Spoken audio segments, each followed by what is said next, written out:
বিসমিল্লাহির রহমানির রহিম। আসসালামু আলাইকুম প্রিয় দর্শক, চলে আসলাম আজকে আমি এই গরমে কলিজা ঠান্ডা করে নেওয়ার মতন একটা পুডিং রেসিপি নিয়ে। আজকে আমি আপনাদের সাথে শেয়ার করব ডাবের পুডিং। এই গরমে যদি একটা ডাব দিয়ে এইভাবে একটা পুডিং তৈরি করে খান, দেখবেন কলিজাটা ঠান্ডা হয়ে যাবে এই গরমে। আর এই ডাবের পুডিংটা খেতে খুবই মজার হয়। তো আজকে আমি কীভাবে এই ডাবের পুডিংটা তৈরি করে থাকি সেই ভিডিওটাই শেয়ার করব। চলুন তাহলে দেখে নিই। আর প্লিজ আমার নতুন নতুন ভিডিও পেতে আমার চ্যানেলটাকে সাবস্ক্রাইব করে নেবেন, একটা লাইক দিবেন, শেয়ার করে নেবেন। তাই প্রথমে আমি একটা ডাব নিয়ে নিয়েছি। ডাবটা আমি কিনে নিয়েছি 100 টাকা দিয়ে। আমাদের এখানে ডাবগুলো একটু যে কোনো ছোটো বড়ো সাইজ হিসাবে কিনে নেয়। এটা মাঝারি সাইজ 100 টাকা নিয়ে নিয়েছে। এটা ডাবটা আনার পরে এইভাবে আমি একটা ছুরি দিয়ে ছিদ্র করে নেব পানিটা বের করে নেওয়ার জন্য। ডাবটা কিন্তু একদম বাতিও না আর একদম কষিও না, মাঝারি একটা ডাব, হালকা হালকা লেওয়া হয়েছে, ভিতরে নারকেলটা নরম নরম। তা ডাবটা ছিদ্র করে নিয়েছি। এখন ডাবের ভেতর থেকে পানিটা আমরা বের করে নেব। তো একটা ফ্রাই প্যান নিয়ে নিলাম। ফ্রাই প্যানের ভিতরে এখন আমি পানিগুলো এইভাবে ঢেলে নেব ডাবের ভিতর থেকে।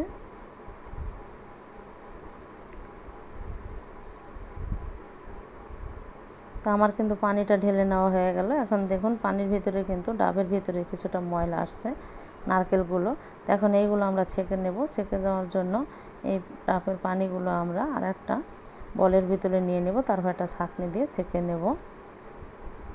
তো আমি বলের ভিতরে ঢেলে নিয়েছি। এখন একটা ছাঁকনির সাহায্যে আমাদের ডাবের পানিগুলো এইভাবে ছেঁকে নিতে হবে। কতটা ময়লা দেখুন বের হয়েছে। এটা কিন্তু ডাবের ভিতরে যে নারকেলটা থাকে সেই নারকেলটাই। এখন এটাকে জমাট বাঁধার জন্য নিয়ে নেব আমরা আগার আগার পাউডার। এটা আমি 130 টাকা দিয়ে কিনে এনেছি, যে কোনো মুদির দোকানে পাওয়া যায় এবং সুপার শপেও পাওয়া যায়, সেখান থেকে কিনে আনতে পারেন। তো এখন আমি একটা ডাবের ভিতরে 1 টেবিল চামচ দিয়ে দেব আগার আগার পাউডার। এর বেশি লাগবে না, তাহলে বেশি শক্ত হয়ে যাবে, খেতে বেশি ভালো লাগবে না। তাই পানিটাকে জমাট বাঁধার জন্য দিয়ে দিবেন। আর এই পানিটা এই নর্মাল যে আমরা যে পানিটা এটার ভিতরেই দিবেন।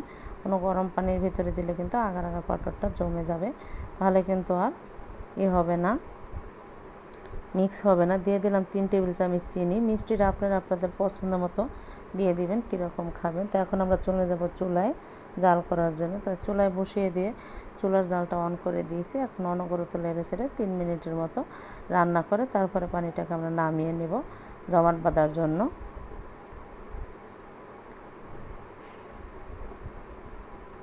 তা দেখুন এটা কিন্তু 3 মিনিটের মতো জাল করে নেওয়া হয়ে গেছে আমার। এখন আমরা এটাকে নামিয়ে তারপর এটা জমাট বাঁধার জন্য নিয়ে নেব আমি একটা প্লেট। আপনাদের হাতের কাছে যে কোনো পাত্র থাকলে সেটাই দিয়ে দিতে পারেন।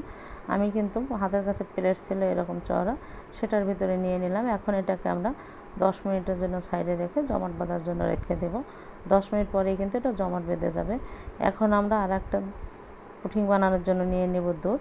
ফ্রাই প্যানের ভিতরে আর একটা ফ্রাই প্যান নিয়ে নিলাম। আমি 2 কাপ দুধ নিয়ে নেব। দুধটা আমার জাল করে নেওয়া। এখন এই দুধের ভিতরে আমি দিয়ে দেব 3 টেবিল চামচ চিনি, এর বেশি দেব না। আর দিয়ে দেবো আগার আগার পাউডার 1 টেবিল চামচ, ওটার ভিতর দিয়েছিলাম সেটাই দিয়ে দেব। পুডিং বানানোর জন্য আমরা ডাবের যে পানিটা সেটা দিয়ে আগে আমরা জমাট বেঁধে পুডিং তৈরি করে নিয়েছি। এখন আবার দুধ দিয়ে জাল করে নিতে হবে। এটা মিক্স করে নেওয়া হয়ে গেছে। চলে যাব চুলায়। চুলায় এটাকে বসিয়ে দিয়ে অনবরত নেড়ে চেড়ে 3 মিনিট মতো রান্না করে তারপর আমরা এটাকে নামিয়ে নেব। তো এইভাবে নেড়ে চেড়ে 3 মিনিট জাল করে নেবেন সুন্দরভাবে। আমার দুধটা কিন্তু আগেই জাল করে নেওয়া আসলো, ঘন আসলো, তাই আর বেশি জাল করা লাগবে না। আপনারা কিন্তু আগে জাল করে ঘন করে তারপরে নর্মাল করে তারপরে আগার আগার পাউডারটা দিয়ে দেবেন। তো এটা হয়ে গেছে। এখন আমি চুলায় রেখে নিয়ে নেব আগে ডাবের পুডিংটা, যেটা আমি ডাবের পানি দিয়ে তৈরি করে নিয়েছি। সেটাকে এখন ছোট ছোট খণ্ড করে কেটে নেব। এইভাবে একটা ছুরি দিয়ে সুন্দর করে কেটে নেবেন। দেখুন 5 থেকে 10 মিনিট পর এটা এরকম জমাট বেঁধে যাবে। ঠান্ডা হলে জমাট বেঁধে যায়। কত সুন্দরভাবে উঠে গেছে। এখন নিয়ে নেব একটা প্লাস্টিকের মোল্ড। এইরকম আমাদের হাতের কাছে সব সময় মোল্ড থাকে না, তাই প্লাস্টিকের এইরকম বক্সগুলো থাকে, সেটার ভিতরে নিয়ে নেবেন। তাই আমি পুডিংগুলো বসিয়ে দিয়ে ডাবের তারপরে দিয়ে দিলাম দুধের মিশ্রণটা। এখন এটাকে দিয়ে সমানভাবে এভাবে সমান করে তারপরে এটাকে রেখে দিব 30 মিনিটের জন্য। 30 মিনিট পর দেখবেন এটা জমাট বেঁধে গেছে। তাই 30 মিনিট পর আমি চলে আসলাম। ডাবের পুডিংটা কিন্তু একদম জমাট বেঁধে গেছে। এখন আমি এটাকে মোল্ড ডাউন করে নেব। এটা কতটা জমাট বেঁধেছে সেটা আপনারা দেখেই বুঝতে পারতেছেন। এখন আমি এটার উপরে একটা প্লেট দিয়ে তারপর এটাকে উল্টিয়ে নেব। উল্টিয়ে নিয়ে উপর থেকে আমি বক্সটাকে উঠিয়ে নেব। দেখুন খুব সহজেই কিন্তু বক্সটা উঠিয়ে নিয়েছে। আর এটা কতটা নরম তুলতুলে হয়েছে সেটা আমি এইভাবে নাড়া দিলেই কিন্তু আপনারা বুঝতে পারতেছেন। এখন আমি এটাকে একটু কেটে পিস করে আপনাদের দেখিয়ে দিই ভিতরটা কতটা লোভনীয় হয়েছে। আর এটাকে আপনারা তৈরি করে ফ্রিজে 1 ঘন্টার জন্য রেখে তারপর এটাকে ঠান্ডা করে খাবেন, দেখবেন কলিজাটা ঠান্ডা হয়ে যাবে। যদি না হয় আপনারা আমাকে কমেন্ট করে জানাবেন যে এটা খেতে কতটা মজার হয়। তা আপনারাও কিন্তু এটাকে তৈরি করে এইভাবে খেতে পারেন। যারা গ্রামে থাকেন তাদের তো গ্রামে গাছ আছে ডাবের, আর যারা শহরে থাকেন আমার মতো কিনে এনে এইভাবে ডাবের পুডিংটা তৈরি করে খাবেন। এই গরমে মাঝে মাঝে খাবেন, বাচ্চাদের কিন্তু খুব পছন্দ, বড়রাও কিন্তু অনেক পছন্দ করে। তো আমার এই ডাবের পুডিংটা আপনাদের ভালো লাগলে আপনারা তৈরি করে খেয়ে আমাকে কমেন্ট বক্সে কমেন্ট করে জানাবেন। আমার ভিডিওটা ভালো লাগলে আমার চ্যানেলটাকে সাবস্ক্রাইব করে নেবেন, একটা লাইক দিবেন, শেয়ার করে নেবেন, ফেসবুক পেজে একটা ফলো দিয়ে দিন। আল্লাহ হাফেজ।